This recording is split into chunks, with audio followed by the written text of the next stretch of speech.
Hello, I'm Dorothy Collins, and I'm here to attend this honorees banquet in memory of Kathy Clay Little, because I was a good friend of Kathy, and Kathy did a lot for the city of San Antonio in writing the African American Reflections and putting good news there. So I think it's wonderful that her friends are carrying on what she started. So I'm here to see the people who are going to be honored tonight. I'm Barbara Hodges, and I'm here because I was talking to my friend Mrs. Collins, and she was so excited about coming, and she invited me to come. So I'm very happy to be here. Hope to see all of the honorees. I've not met any of them. My name is Anita. I'm a steamer. And my son is Jimmy Steamer, who's a musician. And one thing, the reason why I like the Juneteenth Freedom Dinner is because Miss Kathy Clay Little founded my son Jimmy when he was only 8 years old as a musician. So we have been a part of her dinner that she does every year for the past several years, even after her passing. So Miss Kathy Little means a lot to me and my son Jimmy. So, and the reason for the Juneteenth is celebration because of slavery, when we had our freedom from slavery. So I think that everyone should always participate in the Juneteenth.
We had a little conversation going about Kathy, indicating that she would be here tonight if it hadn't been for that darn cancer. And she was very healthy. We thought that she was going to make it. She had called us up and said she was in remission. And all of a sudden we hear that she had passed away. I mean, it's unbelievable sometimes. Black reporters, and I think it's important for us to get other youngsters into that field where they can really look at what's actually happening on the east side and really just put it out there and not worry about anybody's feelings. And that's what she did. She just put it out there. I'm so excited to be able to celebrate Juneteenth here at the Freedom Dinner this evening. We can realize how far we have come since that great day. And we have so much further to go. And we can do it with God on our side. Thank you. I'm celebrating Juneteenth. My great-grandfather from Gonzales, Texas. Former presiding elder, James Valentine. My name is Valentine Merchant, 5 generations. and her great-great-grandmother, Mary Hodge. Her nickname was Manny. She was born in 1865. Woo-hoo! She served in the community. And then we here on behalf of Judge Byron Miller, who is very faithful within the community, and we're excited about Juneteenth, here in Texas. So we're excited to be here on today, and we look at tonight, and we're looking forward to having a wonderful time. Happy Juneteenth. My name is Steve Glover. I'm a member of the San Antonio Zulu Association, producers of a Taste of New Orleans during the Fiesta event. I'm here also in support of Dr. Eron Kelly, who is one of my line brothers from Kappa Alpha Psi Fraternity. I'm here also to support Byron Miller, and also being a past former friend of the great Kathy Clay Little. So with this, I'm proud to be here tonight. Thank you so very much. I would like to wish everybody a happy Juneteenth. This is our third year supporting it on behalf of Wells Fargo and BAC. I'd like to welcome everybody to the Kathy Clay Little Freedom Fund dinner, and I hope everybody has a good time. All right, good. I will second that. Happy Juneteenth.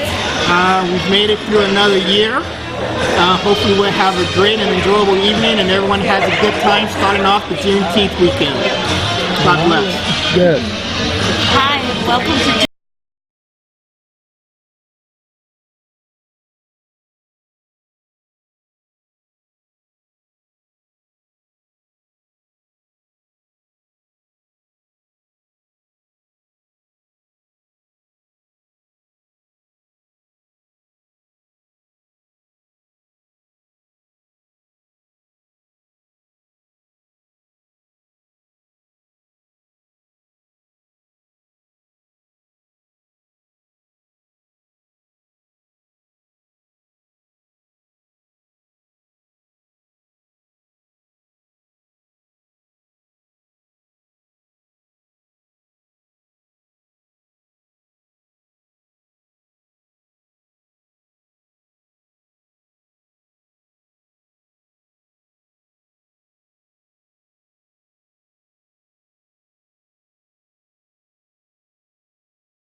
Good evening.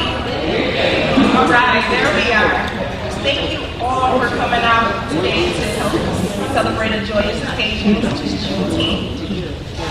But I'm not your MC for the night. I'd like to introduce to you Marvin Hurst, who we all know, and we are so thankful for him for coming out to do this for us again this year.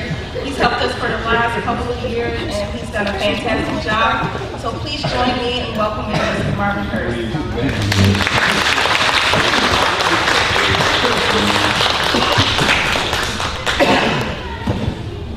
I feel the pressure on my neck. Good evening and welcome back for another year.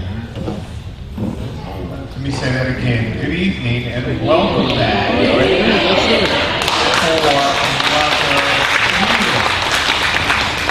Outstanding. Everybody looks great. The atmosphere is great. And I'm sure everyone is happy to be here. Before we start our program tonight, we're going to start it off with a solo from a young man, Jimmy L. Steamer II. Mr. Steamer.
Eternal God, our dear Heavenly Father, we come this evening in the name of Jesus.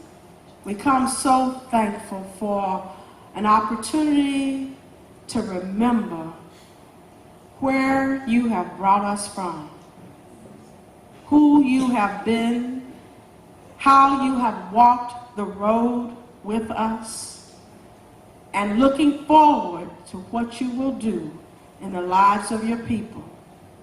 Father, we thank you, God, for bringing us through times that were difficult, always giving us a praise on our lips, even in the midst of darkness.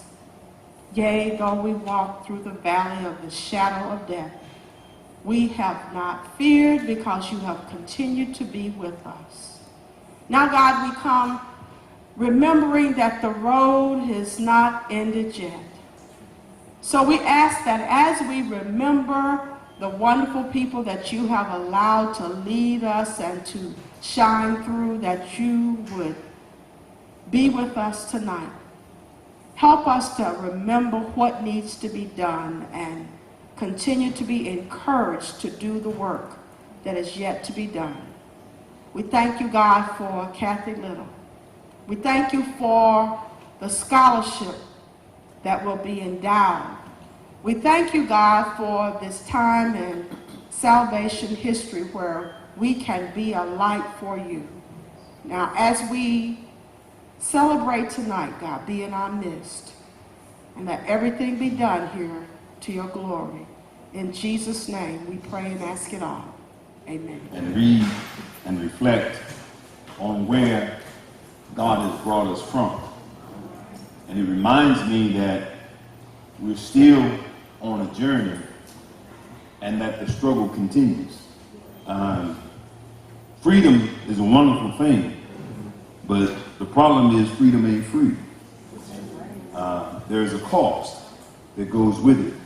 And I was thinking about journalism in particular. Since 2008, we missed the Kathy Littles of the world, people who were dedicated to truth and to actually reporting truth. Journalism has changed a little bit, wouldn't you say? Yeah. The market has changed, and it's a whole different animal than what it used to be. And so you have to know what you're listening to. And it's amazing to me how we continue to blame teachers for not educating children, when in fact it's legislators that create laws that make it impossible for them to educate. So we blame the classroom. If we're not careful, you know, when I was young, I thought that was a crazy song because it wasn't possible to turn back the hands of time. But then I watched some of the stuff that Greg Abbott did, and now I'm not so sure. I'm not so sure that you can't do it, because some stuff that we thought was done forever is being undone. That's turning back the hands of time. And so we got to make sure that if we want to maintain the quality of freedom that we have, number one, that we vote, and then vote to go backward. And that, my brothers and sisters, is not acceptable in 2014. We welcome you and challenge you at the same time to make sure we don't let the hands of time get turned back any further in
faithful, you've been true, and you've done all that you could do.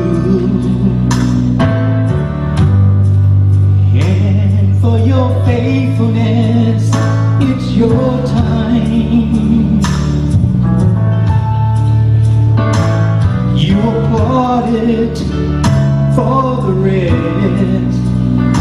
Now it's your time to be blessed. And for your faithfulness, it's your time. You've been faithful. You've been faithful. You've been true. And you've done all that you could do. And for your faithfulness, and for your faithfulness, it's your time. You applauded. You applauded for the rest.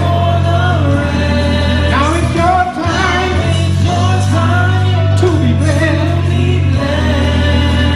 And for your faithfulness, and for your faithfulness, it's your time. You waited so long, but you held on, and you were strong. And for your faithfulness, it's your time. You encourage everyone else when you needed it for yourself. And I want you to know that for your faithfulness, it's your time. You waited and waited. You have waited for so long, but you held on. You were strong. And for your faithfulness, it's your time. You encourage everyone else when you needed it for yourself. And for your faithfulness, it's your time.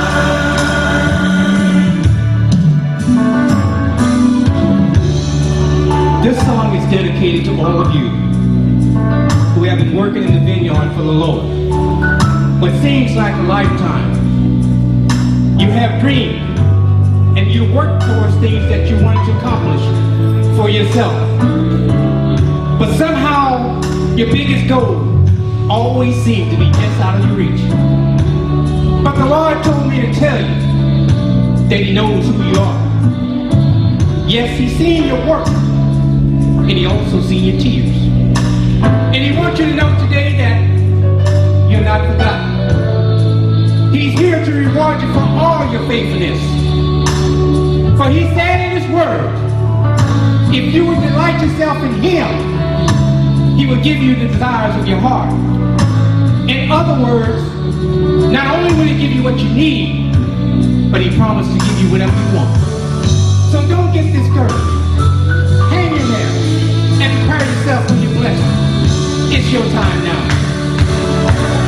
You waited. You have waited for so long. But you held on. You were strong. And for your faithfulness. And for your faithfulness. For your faithfulness. And for your faithfulness. Because you hung in there when times got hard.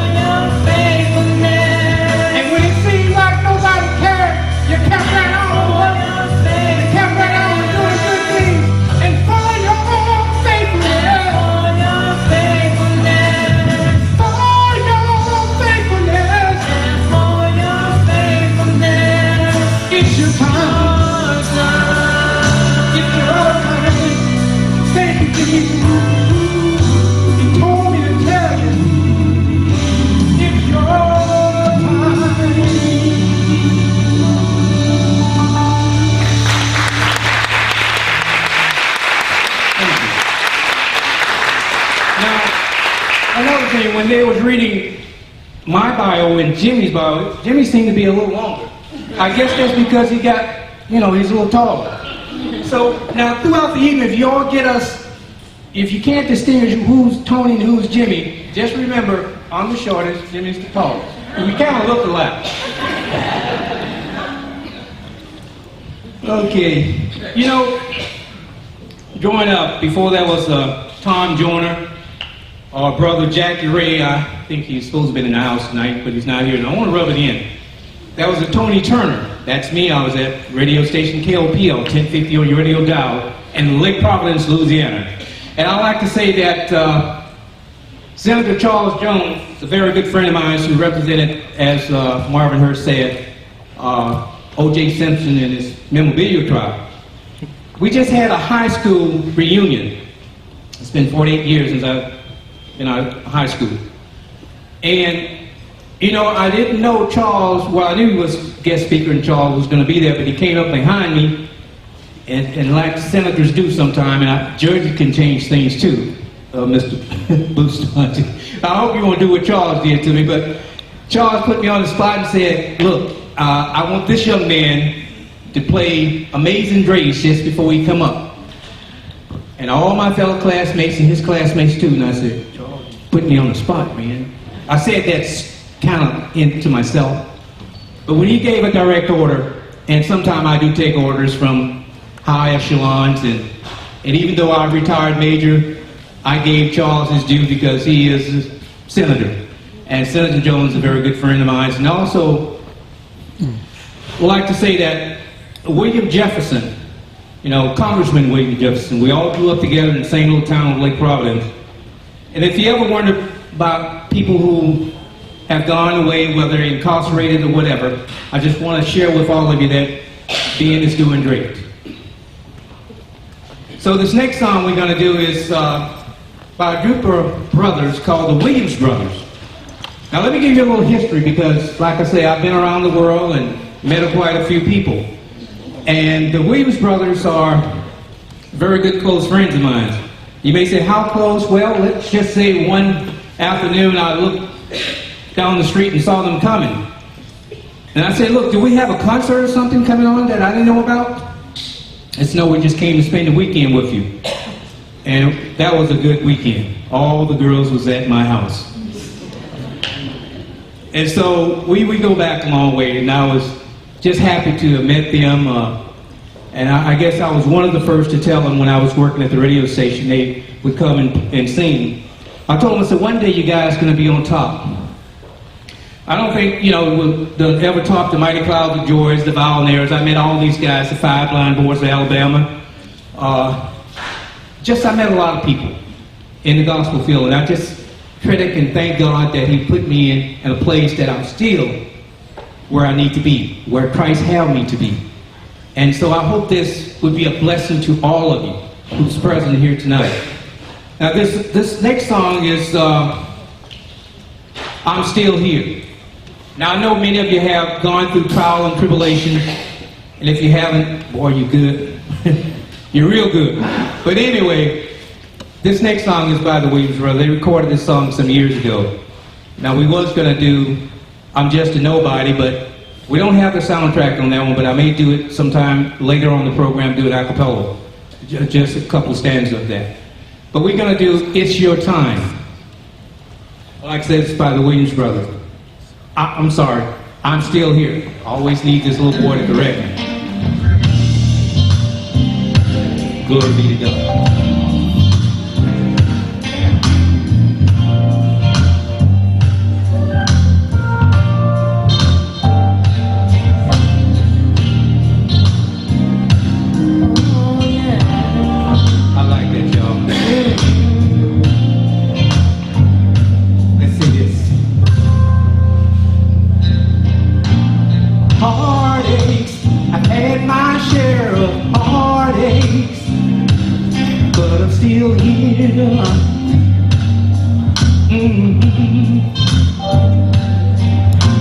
Trouble, I've seen my share of trouble, but I'm still here.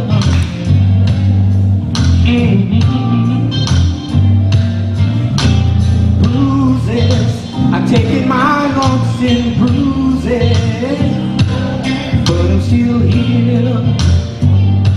Yes, I am. Loneliness, I've had my share of loneliness, but I'm still here. Let's say this.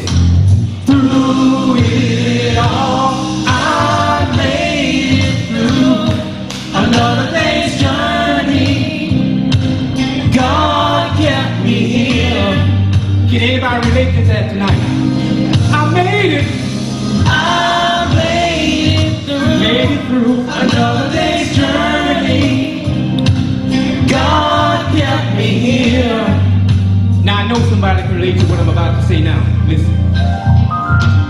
Lied on. Many times I've been lied on, but I'm still here. Thank you, Lord. Burdens, I had to bear so many burdens, but I'm still here, yeah. Ooh, oh, yeah. Dark days, I've had my share of dark days, but I'm still here. Yes, I am. Disappointment, I've had so many disappointments, but I'm still here. Yes, I am. Through it all, I made it through another day's journey.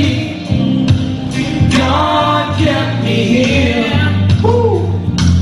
I made it, I made it, I made it. I made it through another day's journey. God kept me here. Now I don't know how you feel about me tonight, but I thank God that I'm still here. Listen. It's by the grace of God that I'm still here today. He was always there, no matter what came my way. My very present help in my time of need. Standing right there, just to see about me. Oh, I made it through another day's journey. God kept me here. I made it, I made it, I made it. I made it through another day's journey. God kept me here. And I just want y'all to know tonight, I made it. I made it. Glad. Yes, I made it. I'm still here. I'm still here. But a lot of folks said I wouldn't be here tonight, but I made it. I made it. By the grace of God, y'all. Yes, I made it. I'm still here. I'm still here. Yes, I am. I have to lay awake in the midnight hour sometimes, tossing and turning all night long. Yes, I made it. Have anybody had to lay awake all night long sometimes? I'm still here. Tears in your eyes, wondering what the next day gonna bring. But God kept his arms around you. Yes, he did. Yes, I made it through your trial. You're still here tonight. Come on, let me see those hands. I made it, I made it. Don't be ashamed of the Lord. I made it, I made it. Yes, I made it. I made it, I made it. I'm still here. Through it all. Through it all. I'm still here. Yeah. Thank you very much. Glory be to God. We're going to turn it back in the hands of MC, Mr. Marvin Hurst. My grandmother.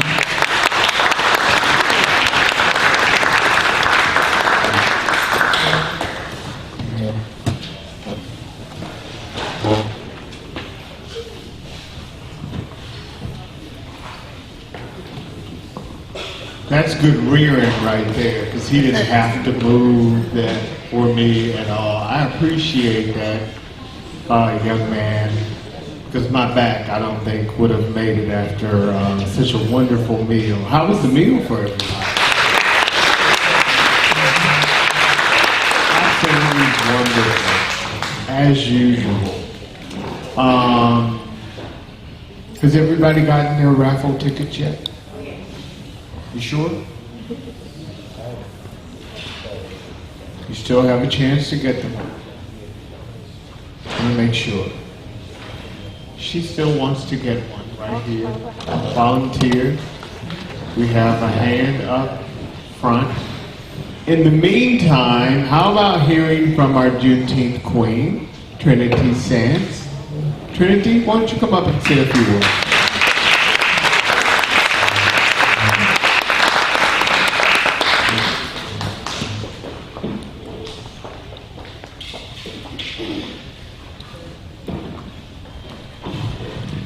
Good evening. My name is Trinity Sands. I'm 14 years of age.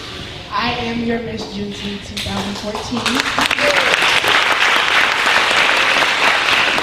Which means that I am your Goodwill Ambassador, and as your Goodwill Ambassador, I promise to make this the very best year. To my 3 important facts that I share everywhere I go is the 3 important facts of the being Juneteenth, which is 1, President Abraham Lincoln. 2 was that he signed the Emancipation Proclamation.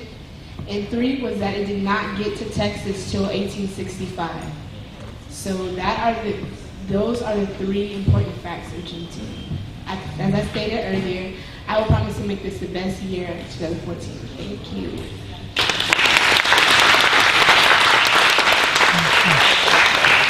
Thank you, Trinity. At 14, you just don't realize how far the pageant realm can take you. You will become a polished woman. You will become a better speaker. You will become a better interviewer. When you go in to get jobs, you will knock them out of their socks. I guarantee it. It will happen to you. I don't care if you're Miss Blackberry Pie, but you just happen to be Miss Juneteenth, okay? All right? So, again, we want to thank our vocalist, Tony Turner, and Mr. Jimmy L. Steamer. Jimmy, who was a saxophonist with Beyonce's band. Right, Mama? Right? And then my brother over there from Grambling State University. In my opening remarks, I said that we were here to honor local community leaders. That's what this evening is really about, other than the scholarship. That has always been the cornerstone of this event. Tonight's honorees include entrepreneurs and a civil rights leader. And I could do it no justice. The lady who can is Miss Nettie Hinton.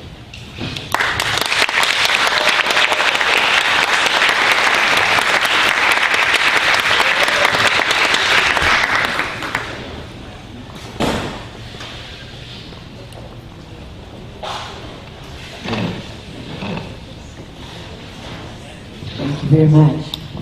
I hope everybody has enjoyed the program so far.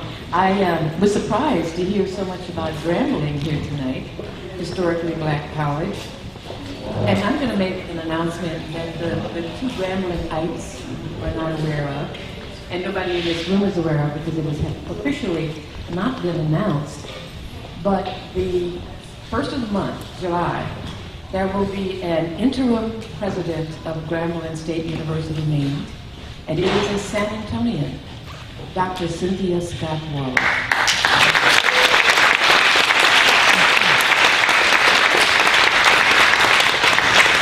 I imagine many of you here in this room know Cynthia. She is my niece, so I'm bragging a little bit. But I grew up right here in San Antonio, graduate of Sam Houston High School. her first degree from Harvard University in pharmacy. And some of you all may have been people who went to the pharmacy that she had here up on 8th Street in the medical building that is there. Went on to get a doctorate in environmental public policy, and for the last 2 years was interim president of South Carolina State in Orangeburg, South Carolina. So she's getting the name, taught at FAMU, taught at Elizabeth City State, taught at Howard, but she's getting the reputation of a fixer-upper of historically black colleges and universities that are falling on hard times. So she will be beginning her stint as interim at Grambling, so keep her in your prayers. Keep Grambling in your prayers, because we badly need for our historically black colleges and universities to stay providing that kind of educational experience that our young people, irrespective of race, that they have been giving for many years. So here goes Grambling. Now, hands up for the people who knew Kathy Clay Little. Can I see hands for people who knew Kathy? Yeah. There are a number of people here. There are a number of people who did not. Thank you so much. I had the privilege of knowing Kathy and to call her a friend and a colleague, and taken from us all too soon. We wish she was still here, but I had nothing back for her. But she was a wonderful person, transplanted here from Oklahoma. And she came, saw a need, and began to fill it. And so for 15 years, she did this Juneteenth Freedom Dinner. And she recognized people from our community who were blessings, people who were doing things that needed to be done to assist the San Antonio community, and in particular, the African American community in San Antonio. Once she passed away, we realized that the good that she had done those years could not be interred with her bones, that it needed to continue. And so this is the 3rd year that a small group of us have put on Kathy's Juneteenth dinner, and you have learned, I'm sure, that the proceeds go to endow a scholarship at UTSA in her name in the communications department, so that once it is endowed, that it will continue in perpetuity, and we will continue trying to do Kathy's good work. So give yourselves a hand for coming here.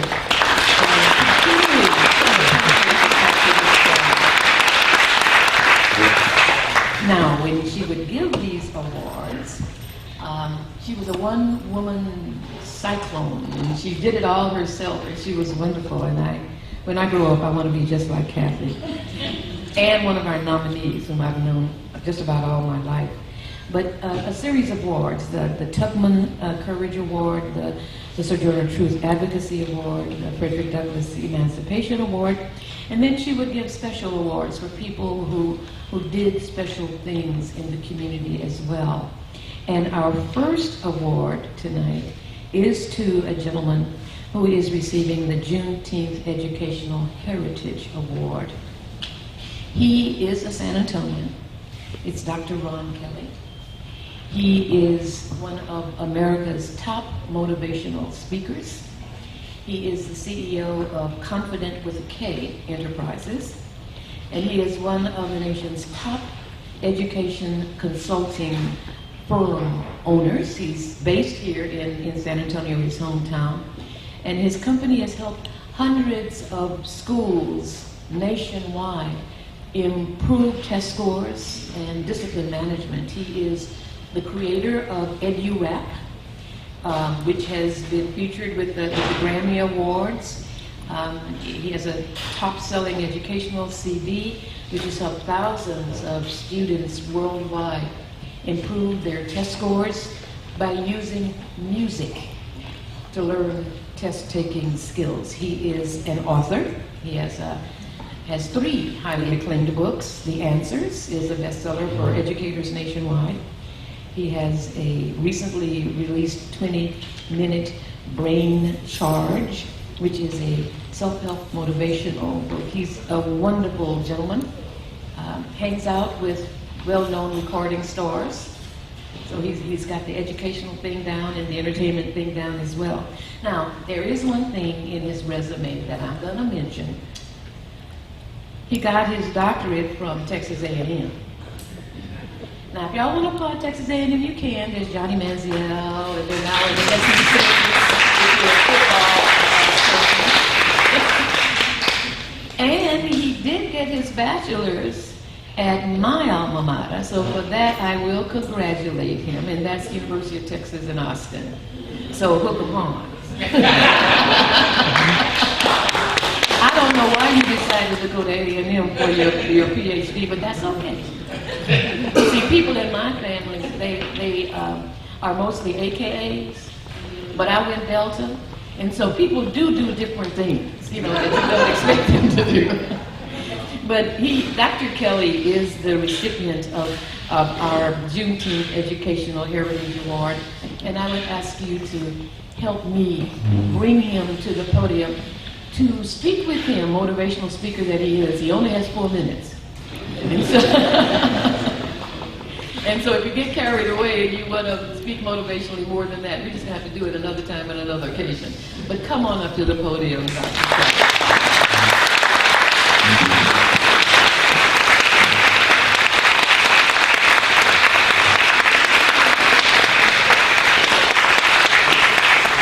Let's read what's on there. Hold it out. Hold it out here so they can see how beautiful it is. It says, Juneteenth Educational Heritage Award presented to Dr. Ron Kelly, June 19th, 2014, the San Antonio Juneteenth Association. Okay.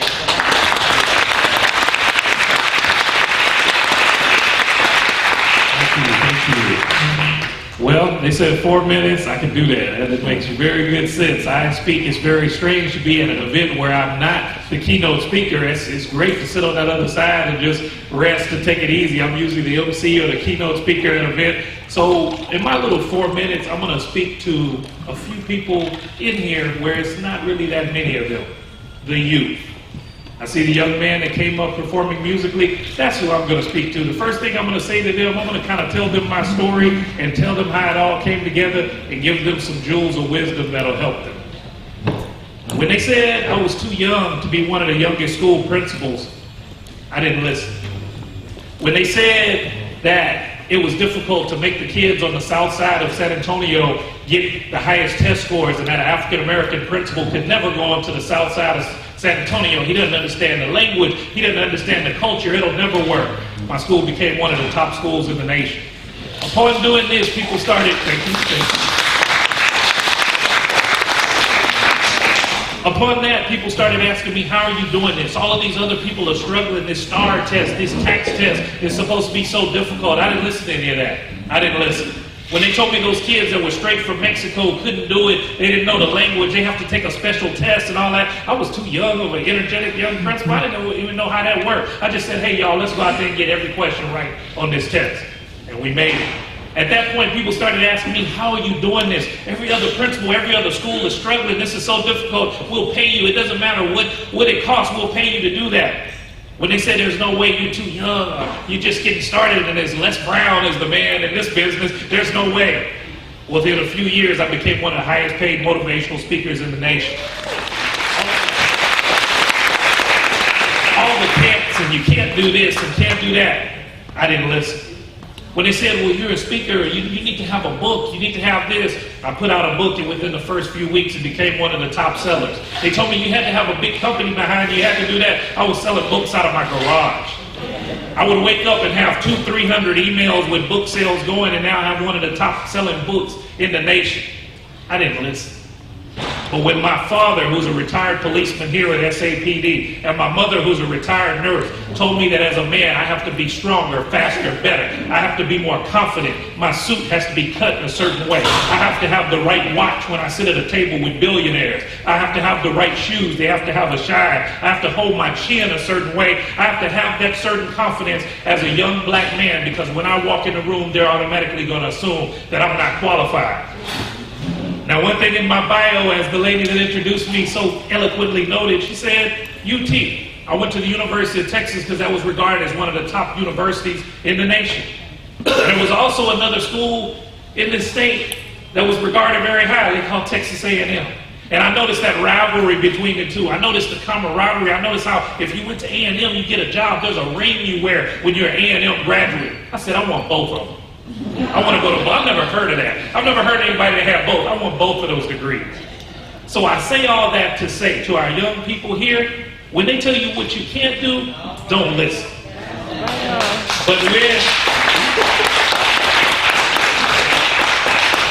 But when my parents told me how to be a proper young man, how to speak right, how to dress right, how to act right, that's the time when I listen. I'm Dr. Ron Kelly.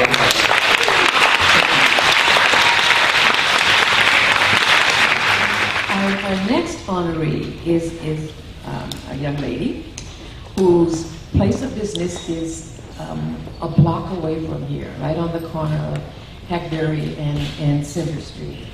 She's Miss Vera Williams Young, who is the owner, manager, and the funeral director at Carter Taylor Williams Mortuary. I was born on the corner of Olive and Center. The mortuary is the corner of Hackberry and Center. So it is a place that I have known all my life, and a mortuary that has buried all of my people, and I'm not ready to go quite yet, but she'll be burying me too. Now, she is a person who had a career in civilian civil service right here in San Antonio, both the Air Force and the Army. And but she also decided that she wanted a mortuary degree. Graduate of Breckenridge High School, attended St. Philip's College, Mary's University, and then got her mortuary science degree from San Antonio College. She is caring, compassionate. She wants to make sure that all the families that have the experience of suffering the loss of a loved one will be as easy and as stress-free as possible while they're planning that service, that they will be remembering all of the good times that they've had as family members and loved ones. She's organized and written all types of literature that will assist families in helping them understand and feel comfortable during this life-changing experience for most families.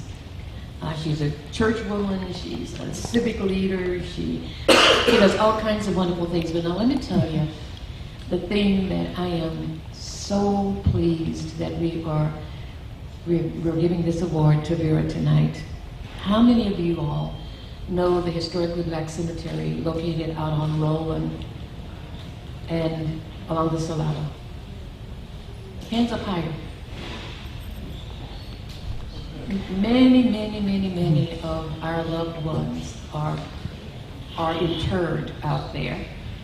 As a matter of fact, most of you probably are more familiar with the historical cemeteries that are located on Montana, where the Daughters of Ruth, the Knights of Pythias, the various Masonic, Church St. Peter Claver, my original one, burials are there. Well, once the burials pretty much were no longer available there, the cemetery out on Roland became the place where the burials were done. We're talking about 50s and 60s. This is before Metalon. That cemetery had been allowed to fall in just terrible disrepair. And just in the last year, the State Attorney General's office cited the then owner of that cemetery for the actions that she had been doing there and not doing there. Most of you probably are not aware that Vera Young has purchased the cemetery.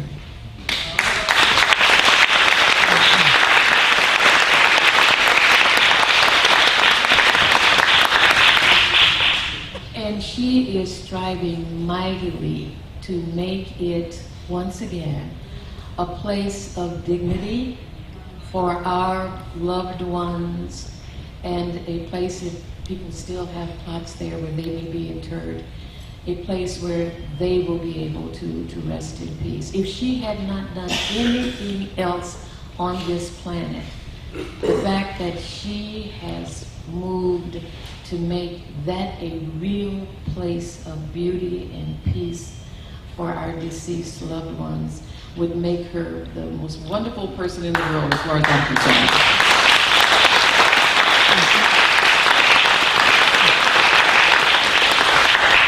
So for everything that Vera has done in the past, because if you go to the Juneteenth parade, you know that's she and Mr. Vicks and other things that have been happening around Juneteenth for a number of years. So she's been active in making certain that we understand and appreciate the relevance of what happened very 2 year, less everybody else was 4 years, but us in Texas finally finding out about it. To make certain that General Granger's message is understood and what Abraham Lincoln did is remembered, and that we will do the kinds of things that we need to do in our everyday life to make life better for everybody in this city and this country. All of that aside, purchasing that cemetery is a wonderful thing. So I'm going to put a challenge to you before I give her the microphone. If you have somebody buried out there, if you know somebody buried out there, put together a day or some time that you can volunteer to help Vera Young bring that site back to the kind of place that we will be proud that our heritage is there, and we can go out and visit with our folk and be proud. Now, the Wells Fargo Green Team has already decided that they're gonna be a part of the groups that go out and work and help. So I hope everybody here and everybody you know will find some folk who will decide that they too will go out and help Vera make that a place of beauty and peaceful rest. That's our heritage out there, folks. We got to keep it nice and clean and beautiful. Come on up here, Vera, and get your award.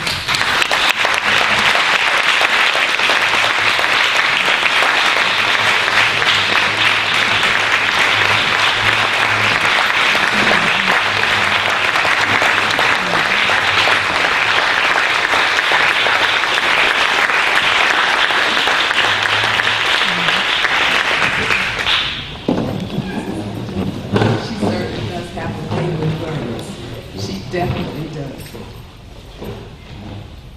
I was born in San Antonio, Texas. I grew up here and went to school here. San Antonio is deep in my heart. You know that song, Deep in the Heart of Texas? Well, San Antonio is deep in my heart. And I'm one that love history, but above all, Black history. And that cemetery is part of our Black history. Dr. Kelly mentioned earlier different things that different people told him that he couldn't do or shouldn't do or whatever, but he didn't listen. Okay, I'm one that didn't listen. Because when I was thinking about purchasing that cemetery, I didn't tell too many people because I didn't want them to try to discourage me. So, many people that I talked to said, are you sure you want to do that? You're really getting yourself in deep. So I knew then I had to be quiet about who I was going to tell. Then I mentioned that same thing to my little husband. And he says, you are too old. You can't do that. You're just too old. You're too old. I'm one that didn't listen, Dr. Kelly. Because to me, age is nothing but a number.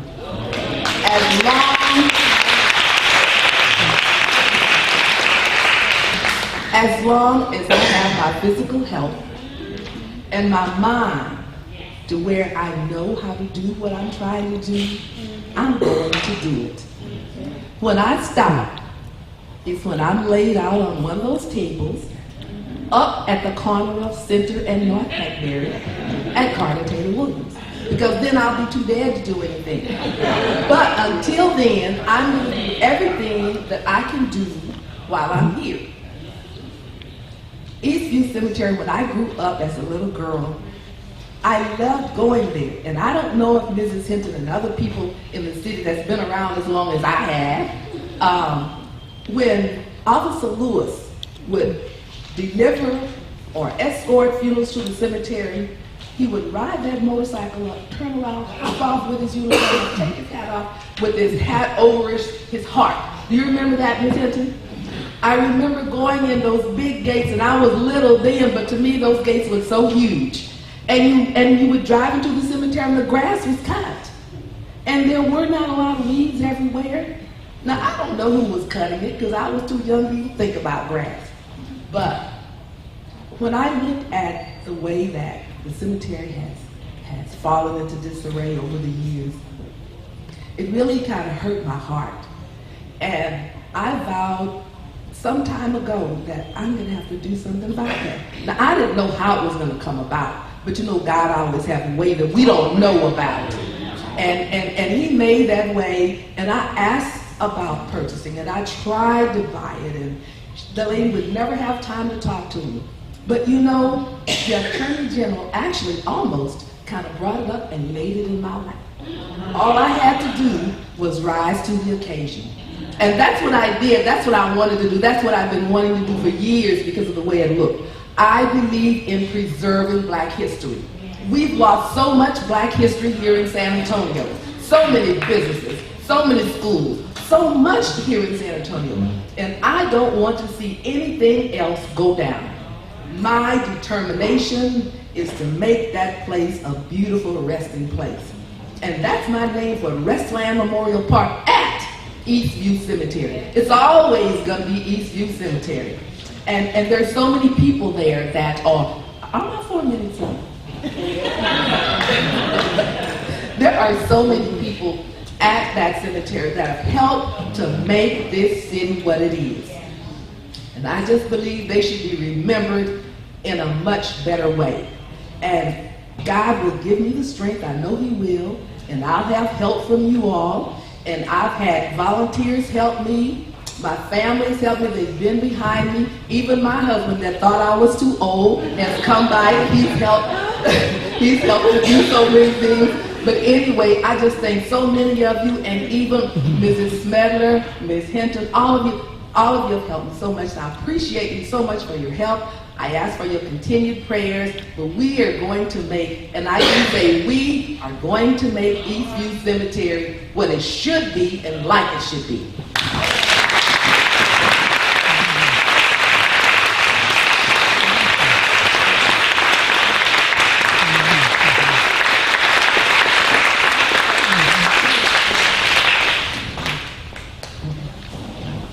Now you know why she is the recipient of the Harriet Tubman Courage Award. Now our next honoree is a good-looking guy who I have known, I guess, just about all of my life. And my family knew him before me. Another San Antonian.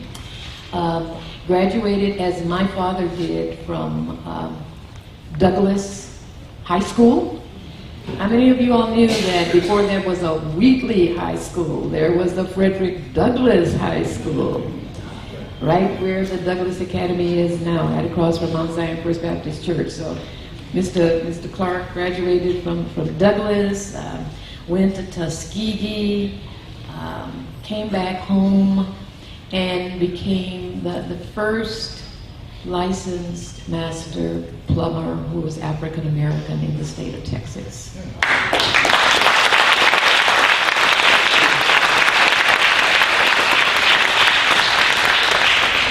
Went to church right across the street here at St. Paul United Methodist Church. Been married to the same woman for years and years and years and years. Faithful in just about everything, and one of the very few people from San Antonio who actually marched during the Civil Rights Movement in Selma. He actually marched with Dr. King. There weren't people in San Antonio who were brave enough to get off the front porch and go south and do freedom rides and walk across the Edmund Pettus Bridge or any place elsewhere where those fearless civil rights workers of the era did, risking life and limb, and in this case, employment, because there was retribution to be had in those days. Mr. Clark says that some of his favorite memories are eating meals at Tuskegee with Dr. George Washington Carver, visiting the home of Dr. Martin Luther King, knowing the parents, and saying that he would see young Martin when Martin was still in knee pants. And that's how long this man has been a warrior in the civil rights movement. Now, you don't see too much of him anymore here in San Antonio because he's been living in Dallas with his daughter. But he comes back frequently, and when he does, he gives me a call. And at Easter, I got my Easter card from him. And his son, George Jr., still runs the plumbing business here in San Antonio. So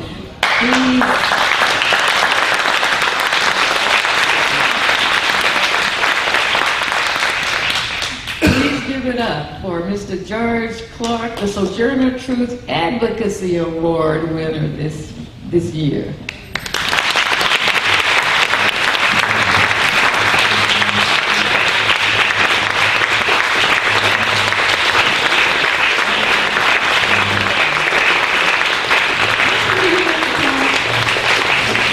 You wait to sell when we come to you.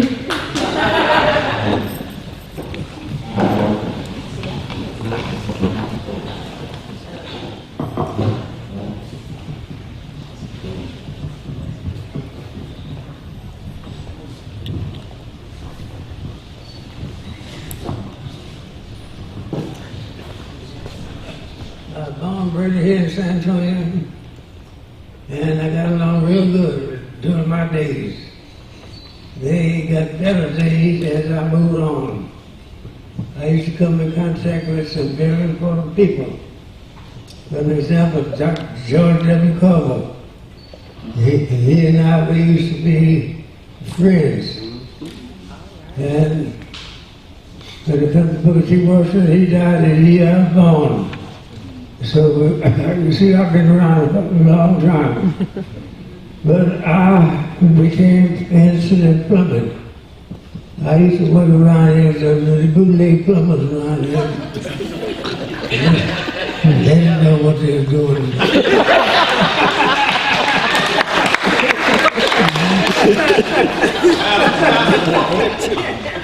I'm talking about my son now, he's not a bootleg plumber.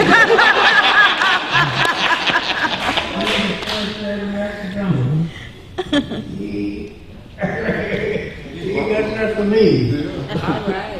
I got my license plumbers in the state of San Antonio back then about 1939. I had a license for about 5 years. Then I got another license from the state of Texas. I was the first black amateur having a plumber license in Texas.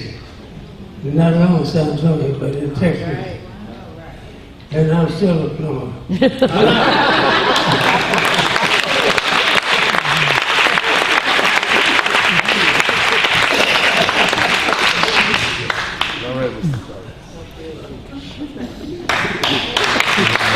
So you can just add on a couple of years to my years, and you can have an idea about how long Mr. Clark has graced us on this planet, doing wonderful things, and we're so happy he's looking all cute and back in San Antonio with us again tonight. So, sure then. I'm George Jr., call me GH. I just want to add something to what my dad was saying.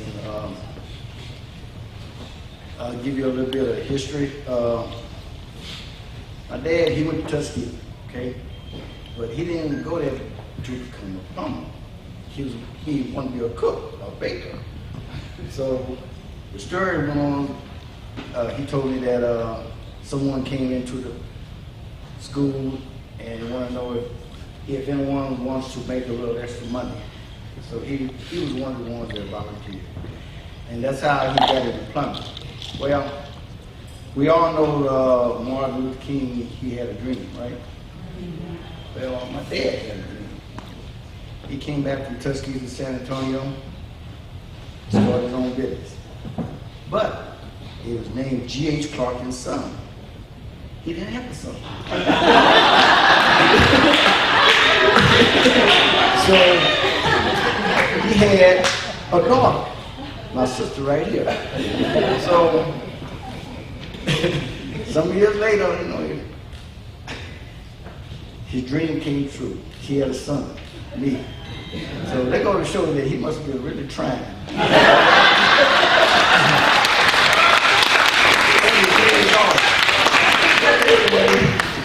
I just want to thank him for what he's done, and most of all, we want to thank you. People say that when you work for yourself, being your own boss is a good thing. The way that I look at it, I'm not my own boss. You my boss. My customers my boss. When they call, I gotta jump, or else you're gonna get somebody else. Right? So that's what I look at it. That's how I think about it, and I just want to thank San Antonio, the surrounding cities, everyone. But I want to put God first. But thank you, Dad, and I want y'all to know the business is still there.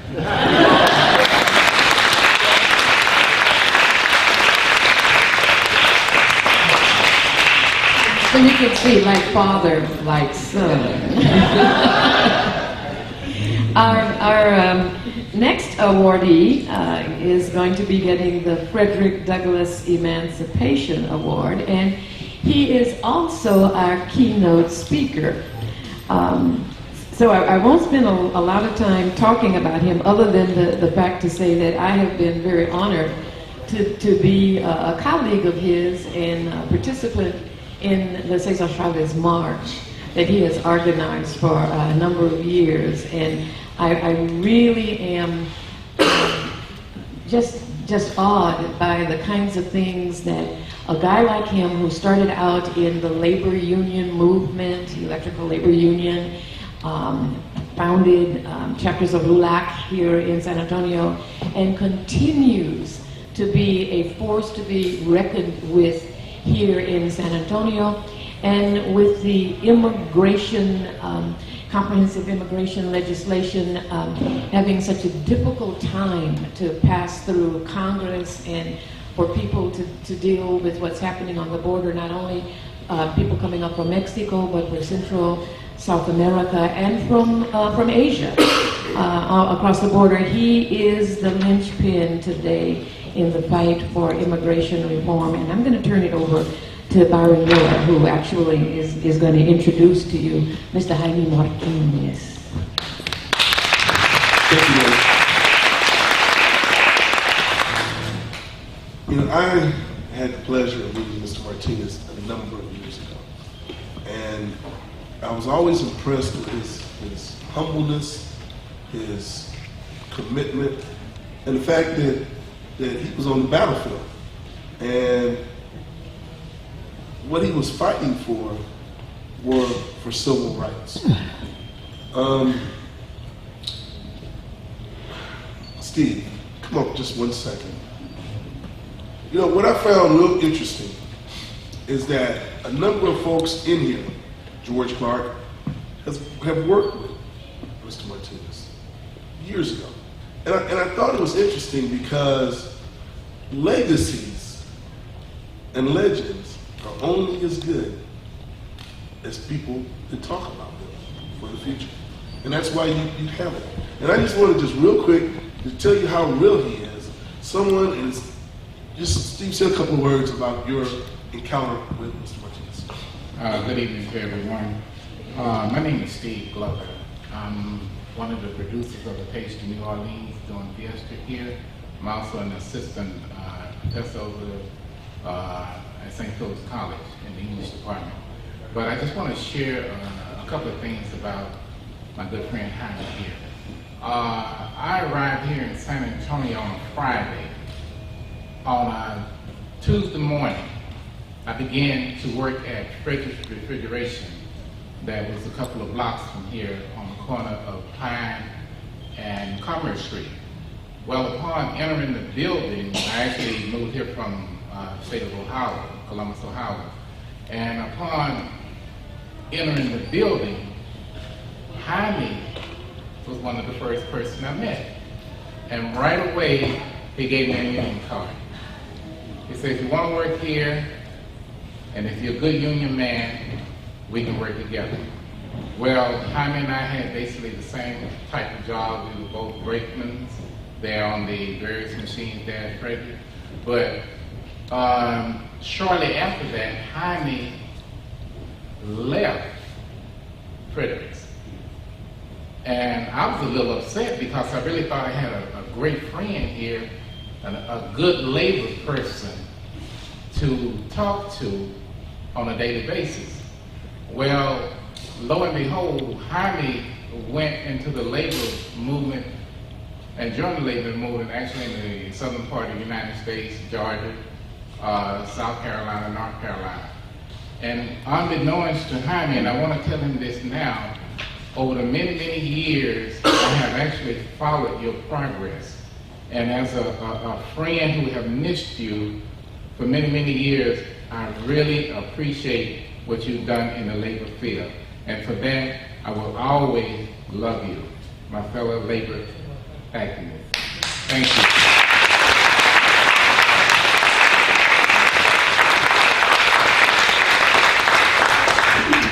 I couldn't have said it no better. Thank you, Steve. Now, Jaime Martinez was born in 1946 here in San Antonio and was reared by his Mexican migrant worker grandparents on the West Side Barrio, a Spanish-speaking community. His involvement in activism began in 1966 as a member of his local union here in San Antonio, Texas IUE-AFL-CIO Local 780, Frederick Workers. He marched and fasted for justice for the farm workers alongside Cesar Chavez, President of the United Farm Workers of America. Jaime has defended the rights of workers and marched for civil rights throughout America and has worked with community leaders such as Ralph Abernathy, right-hand man for Dr. Martin Luther King, and Rosa Parks. There are so many awards that Jaime has been given, rightfully, accomplishing. And one of the things that I know in our community is we still are divided. You know, this community is one in which is very diverse. But somehow we don't necessarily get together with our brothers, our brown brothers, our Anglo brothers, as we should. Now, I don't know how many of you all know this, but every day you can probably find Jaime 4 blocks from here. Every day. At 1504 Commerce. How many of y'all know that? See? Right here. But yet still, I think this may be one of the first times I think we've had an opportunity to honor you here at Bethel for sure, but just even in our community. And for what he has done and for what movements he has led. You know, it wasn't easy getting Durango Street changed. And that was important. Every major city in America has a Cesar Chavez Street. And he was able to do that. And so, along with, you know, my wife and I, we went to the inauguration for President Obama. And on the plane was Jaime. And if you, I challenge you all, to go over to his office at 1504 Commerce. I challenge you. And you'll see Jaime with every president since what year? 66, since, I mean, every president, he's got pictures with him, personal pictures. And he's worked alongside and, you know, led the labor movement. But, you know, you think about folks that have done things years ago, what makes it a man like Jaime important is that he's committed. And that commitment is day in and day out. You know, La Prensa, this is La Prensa. This, La Prensa, and this is the Spanish version, but it's the 18th of June. And that was yesterday. And Jaime, he's leading the issues with the refugees out in Lackland, making sure they have fair treatment. So my point is that we're obviously recognizing folks that have done things over the years today, but we want to recognize Jaime for what he's done and what he continues to do and what he'll do in the future. And so we're going to give him an award, and we're going to bring him up now, give him the award, and you will then hear from Jaime Martinez in his own way.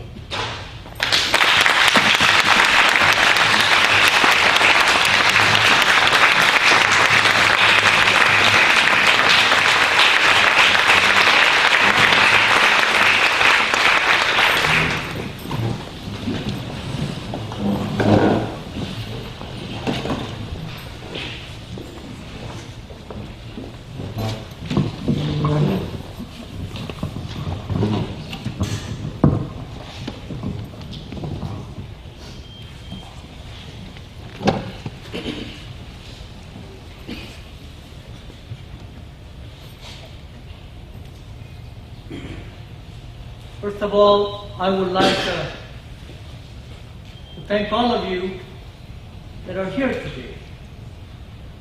Your dedication to civil rights and history, protecting our rights in America as Americans.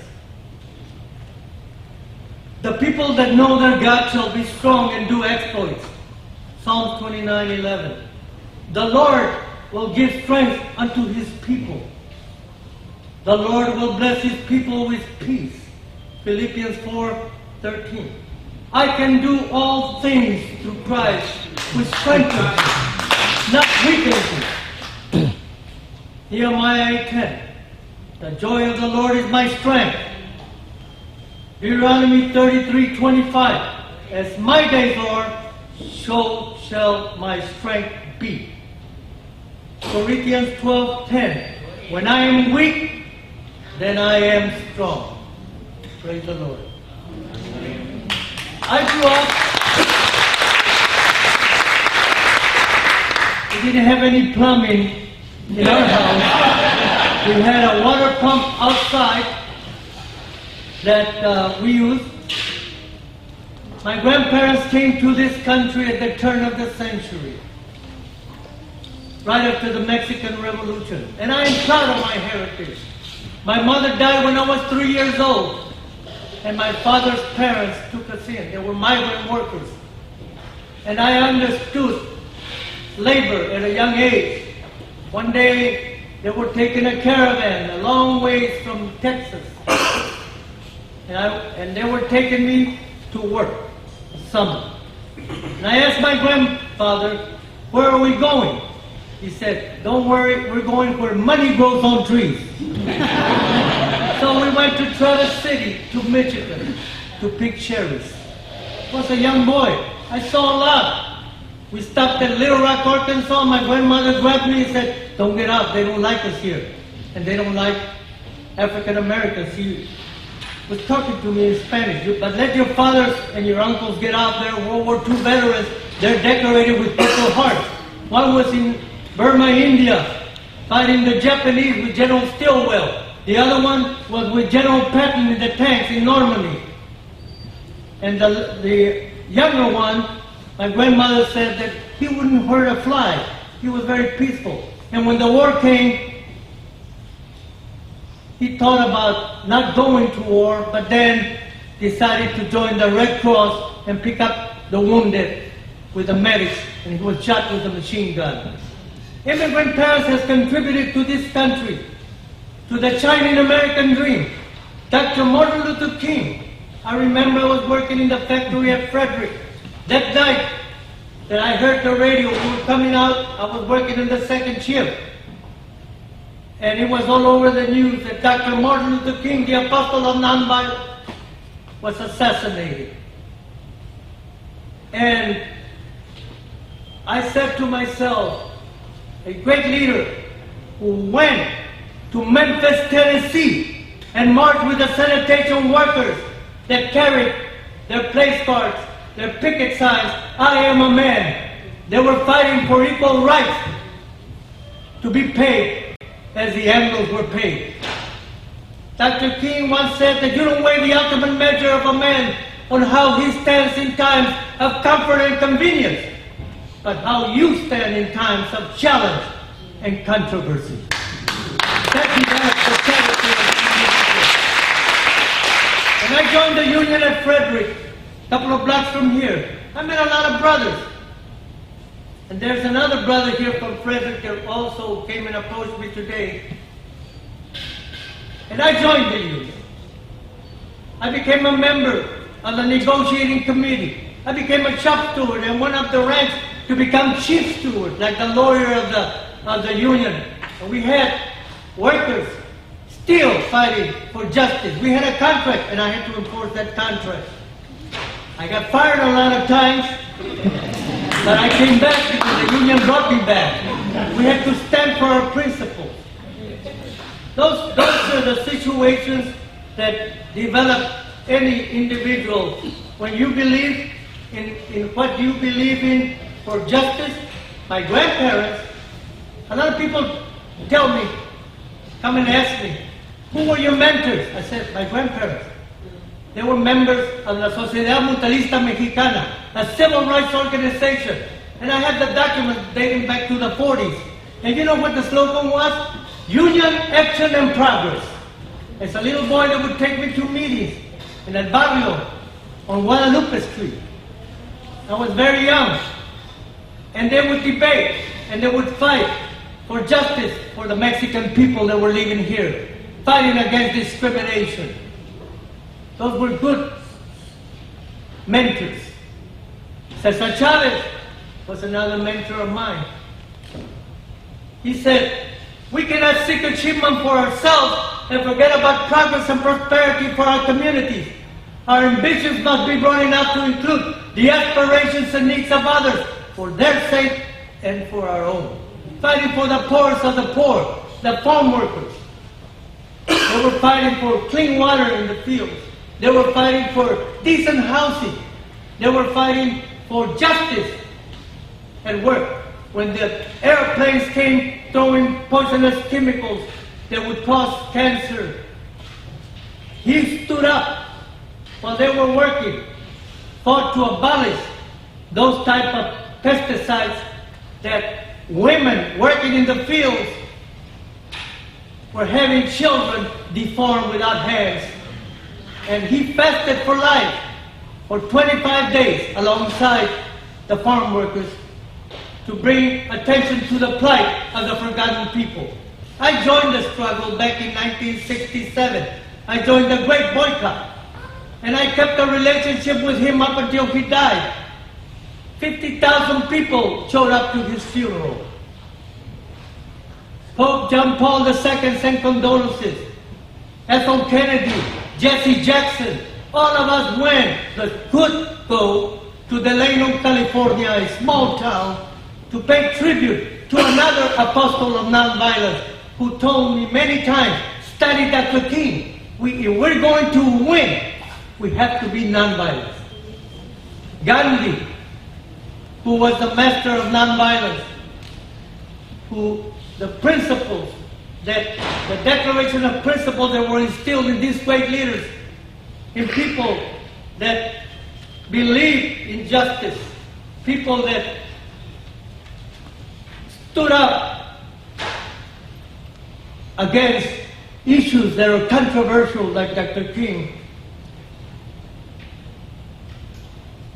and my brother George Clark Sr., 91 years old.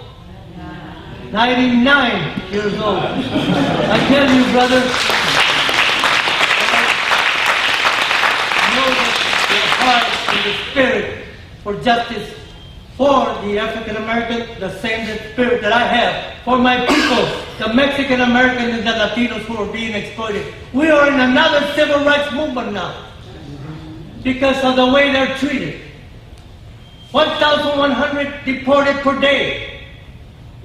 30,900 per month, over 2 million, 5,100 children in foster homes, separated from their mothers and their fathers because of law that needs to be fixed. In 1996, there were 10 of us who organized the first 1996 movement to defend the constitutional rights for the immigrant families in America, called Coordinadora 96. I travel all over the country building this movement with other brothers and sisters. And on October 12, 1996, 500,000 people marched in our great nation's capital, Washington, D.C., to call on the politicians to fix the broken immigration policies. 18 years later, the objective is still the same. We the people, in order to form a more perfect union, establish justice, ensure domestic tranquility, provide for the common defense, promote the general welfare, and secure the blessing of liberty for ourselves and our families, are still fighting for human and constitutional rights and equal rights, opportunities and affirmative action for all our people in America. We must unite with labor. We must unite with the communities, all nationalities, and stand up against injustice, against what's happening to the immigrant community and children in this country. Over 100 years ago, American workers faced a bleak future. Men, women, and often their children work long hours in unsafe conditions for low wages to struggle to pay the rent and put food on the table for their family. As the century moved forward, workers increasingly began joining together, organizing together in a nationwide union movement. I am a union man. Cesar Chavez was a union man. Dr. Martin Luther King believed in the labor movement. He got assassinated marching for the sanitation workers, the American Federation, state, county, and municipal employees when he was assassinated. We must organize with the farm workers. Thus we began the challenges and the struggles that came before us to fight for social justice, civil and human rights, and economic transformation faced by a change in America. The American society and all the diverse workforce today, this never-ending struggle is the story of our families, of all of us, and the story of the American worker to improve our lives and the future for our children and our families in the fight for justice and equality. It continues. No business which depends for existence on paying less than a living wage to its workers has any right to continue in this country. By living wages, I mean more than a bare substantial level. I mean the wages of decent living. I remind America that 200 years ago, in 1787, a group of men known in American history as the Founding Fathers met in Philadelphia to write an outline for the government of the United States of America. Their work of 4 months, they created in the United States the Constitution, the text of which is contained the Declaration of Principles of Liberty and Justice for All. not justice for a certain sector, but for all people that are here in America. And that includes the immigrant community, who contribute with the blood, sweat, and tears. And they toil in the fields, and they build our homes, and they work in the restaurants, cleaning rooms, cleaning the restrooms, doing the work that nobody else sometimes wants. I believe that all of us together understand that we will overcome, but the challenges are still here. Unite with the movement of the immigrant community. When we are truly honest with ourselves, we must admit that our life is all that really belongs to us. So it is how we use our life that determines what kind of people we are. It is my deepest belief that by giving of our life do we find life. And the truest act of courage and the strongest act of manliness is to sacrifice ourselves totally in the non-violent struggle for justice. How Dr. King taught us how to fight for equality in this country. My grandparents, very poor, but they instilled in me who I am today. I remember having a conversation with my grandmother in Spanish. She had a picture of this Anglo with a suit and a tie. I was a little boy. And she was cleaning the saints. She was a strong Catholic and had a lot of saints and was cleaning that picture. And I asked her, is this American? Is this American a saint too, Grandma? She said, you're an American. He's an American. Me, I'm from Mexico. I don't have any papers. I can be deported any day. But he's an American, you're an American. You can be like him. You can do all things if you study, learn English, and help our people. Well, I learned everything about Franklin Delano Roosevelt. By the time I went to the first grade, I knew about the Depression, the New Deal, how he worked for workers. Those are the type of lessons you never forget. Like I never forgot Dr. King, Rosa Parks, when I was given the honor to escort her. When I got a phone call one day, I was working, brother, in North Carolina, in Hendersonville, North Carolina, as an organizer, a young organizer, organizing the Blue Ridge Mountains. I got a phone call. You've got to go to a town called Louisville, Georgia, from Washington, D.C. And we're going to send a letter so that you can give Dr. Abernathy our support. Blacks were found hung in that little town. I traveled down to South Carolina, Spartanburg, Columbia, all the way to the south. I saw some signs. Don't let the sun set on your back with the N-word. I was going into that type of territory.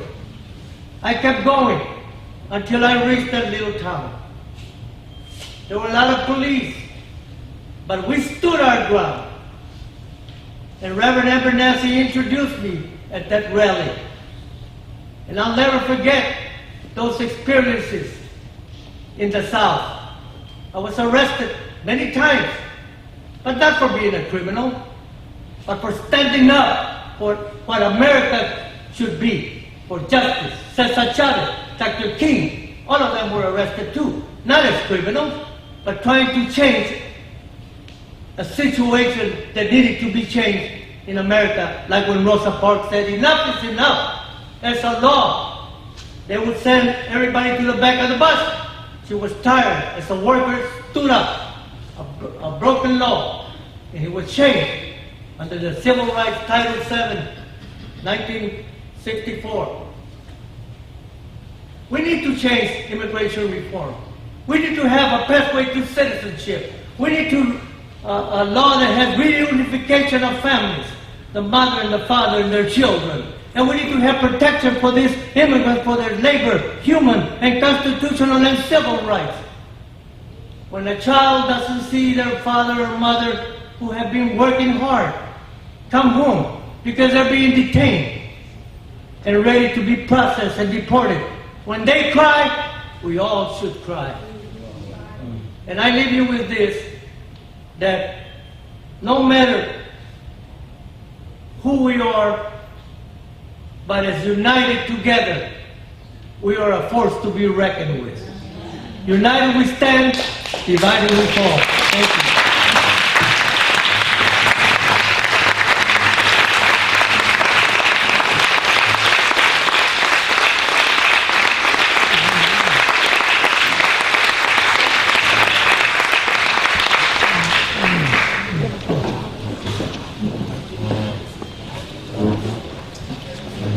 Ms. Martinez, thank you again for those inspirational words. Words spoken from someone that has lived these experiences and not just read them. Thank you. To all the honorees, I just want to say, in your own rights, you're men and women of courage. You're men and women that I respect and you all look up to. And we just say, as one of the good sisters in our church, she's no longer with us, but her name is Lucille Williams. She just said, keep living. And so I say to you all, do just that. I want to thank the team that put this together. Without you all, this would not have happened. Ray King, Society, Maurice, Benny Hilton.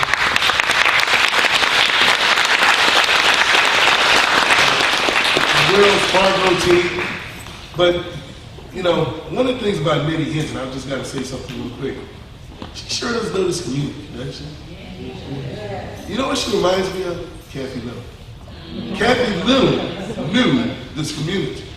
Kathy Little had her finger on the pulse. That's why we celebrate Kathy Little. That's why we're here today with this scholarship dinner to, as said, endow a scholarship in her name in communications at UTSA. So with your all's help, I want to applaud you all for being here because it gets us much closer.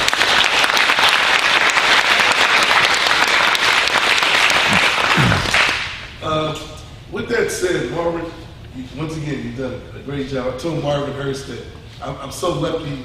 I don't see him as often as I'd like, but I saw him at the golf tournament that we had at Farrell's on Monday. I saw him at Ken's TV with Oscar Vicks on Wednesday, and I see him today. And he says, "You know what? You'll see me at the Juneteenth Festival if all goes well." And so I want to talk to you all about that. You know, each year, we try to add more events to the Juneteenth calendar and slate of events. And so this year we were very fortunate to have a pageant. I want to thank our queen who represents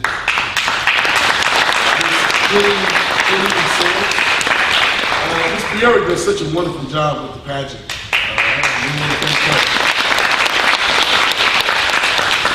But this year we had a showcase of talent over at Ella Austin for the youth.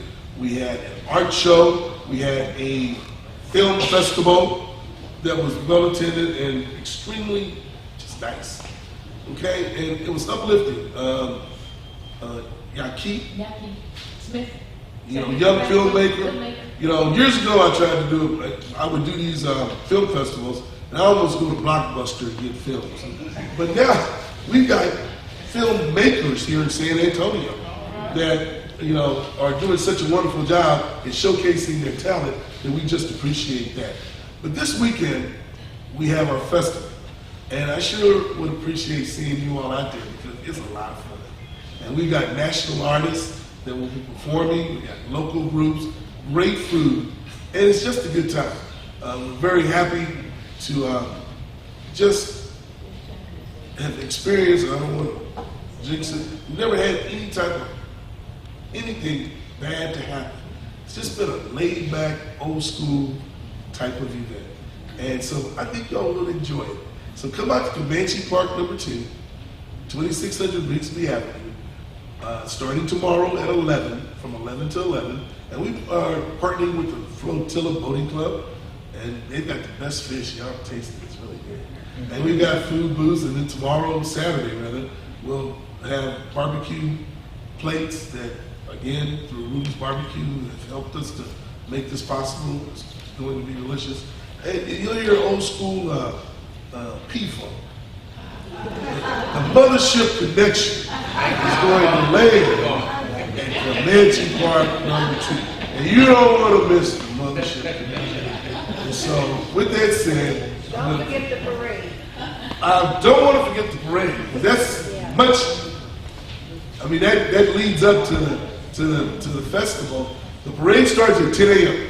at the Wheatley Heights Sports Complex, Oscar Wilde. Starts at the complex and meanders up Houston, W.W. White to Richmond. And at the park, at the culmination of the parade, we'll have our opening. I know Very Young, she's excited because she says, I just got to make sure that we got to do this opening right. And so it'll be done right because you'll be in charge of it. So I just want to say thank you. Do we have something that we want to do? 50-50. It's a raffle. Let's see. Judge Monica? Come for it. We ought to have a judge to pull this. Would you like to know how much we raised? How much did we raise? A whopping $308.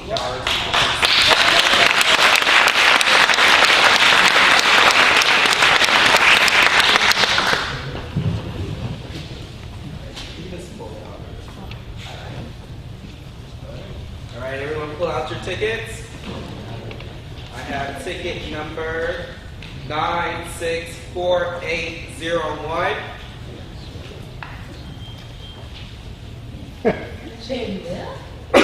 The winner is Sharon Smith.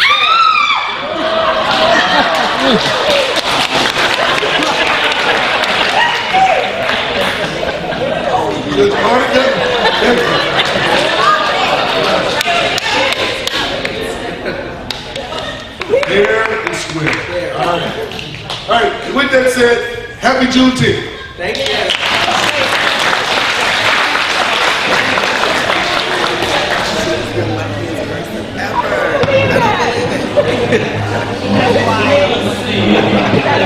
Thank you, ladies and gentlemen, for coming out for the program. Before we leave, we want to bring Reverend Casey back up for the benediction. If you would just wait for the benediction.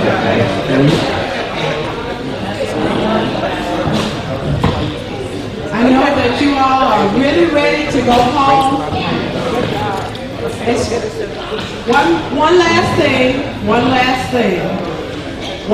thing before we go. Most of us are people of prayer. Would you say that's true? Yes. And as my dear brother said, I can do all things with Christ who strengthens me, and so we need God. So I'd like to ask you all if you feel comfortable, and those of you who will encourage yourself to feel a little uncomfortable, I'd like for us to get in a big circle and join our hands together and close with prayer. As you all are doing this, I'm going to read this. As I listen to my brother, you move my heart so much. But this scripture came to my heart, and it says, and I'm reading from the Message Bible, if you will listen, anyone who sets himself up as religion by talking a good game is self-deceived. This kind of religion is hot air and only hot air. Real religion, the kind that passes muster before God the Father, is this: reaching out to the homeless and loveless in their plight and guard against corruption from the godless world. Some versions say helping the widows and the orphans, basically the poor, those who are the marginalized. So as you hold hands, we're going to pray just for a second. Gracious God, thank you for this time of reflection. Even though we recognize how far you brought us since that day that we heard that we were set free, we still have so far to go to set those who are still in bondage and are oppressed. Not oppressed with chains any longer, God, but with oppression from this capital society that oppresses the poor, the uneducated, the lonely, the downtrodden, the orphans, the marginalized, those that we overlook, God. Those who work for $7.25 and can't buy a $10 meal. God, forgive us for overlooking those who are still struggling and not raising our hand or our voice or our feet to do anything about it. Forgive us, God. Now, God, we ask that you would set us on a path where we might be your vessels, your witnesses, so that all people are valued, that we recognize that there is no longer any female or male, there is no black or white, no Jew or Gentile, that we are all your children, and that you desire that we be one. God, forgive us for our failures. But as we go from this Juneteenth celebration, oh God, help our hearts to be one, that those people will remember us as been standing for right. We thank you for Mr. Martinez and Mr. Clark and Ms. Young and for all those who have been celebrated tonight, God. But we ask that in our own special way you would set us on a path that we would be able to be your vessels to set someone free. This is our prayer in the name of Jesus, the one who came to set us free. Amen. Amen.